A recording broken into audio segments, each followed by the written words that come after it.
So now that you know about the 45-degree angle and the optimal contact point, start looking for it in all the pros and all the players you watch.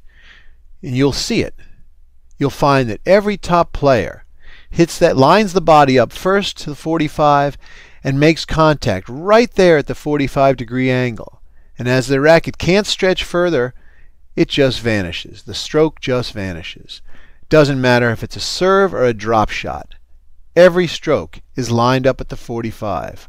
Watch here Serena, that emblem on her Nike skirt. Look at that. Her hips are lined up to the 45. Her left arm is lined up to the 45. And as she rotates into the serve, watch how that left arm comes in and she makes contact right there. Right there at the 45-degree angle. You can see the pronation. And you'll notice when your favorite players miss a shot, how they're not at the 45-degree angle. Here's Wozniacki, top woman. Look at that lineup with the two hands and the hips.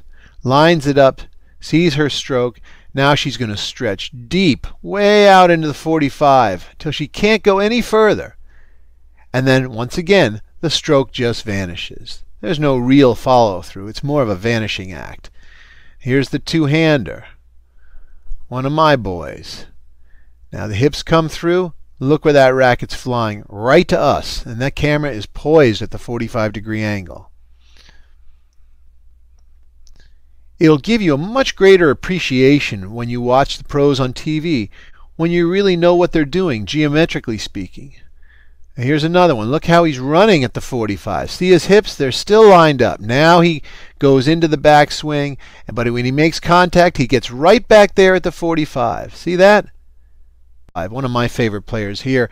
Stroke-wise, Andy Murray. Look at that lineup. See the hips, the hands, the racket?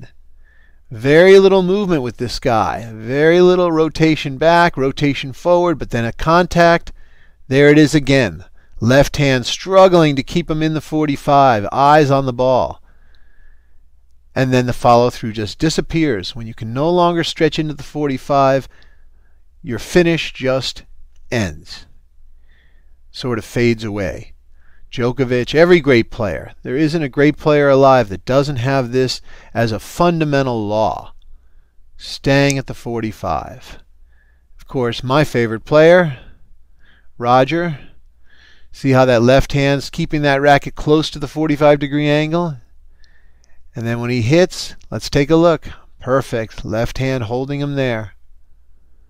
So you'll notice the left hand and the left foot have a lot to do with staying at the 45. You don't want to over-rotate in either direction. I'll bet Rafael lines up his 45.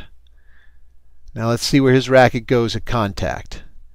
Doesn't go towards the ball. It goes out to the 45 and it just merges with the ball there. He has no follow-through. When he gets out to the 45, the stroke is really done. He just comes right up, sometimes over his head. There's a nice backhand volley, taken at the perfect angle. So this should give you a great appreciation watching players of all levels, and it should help your own game immensely.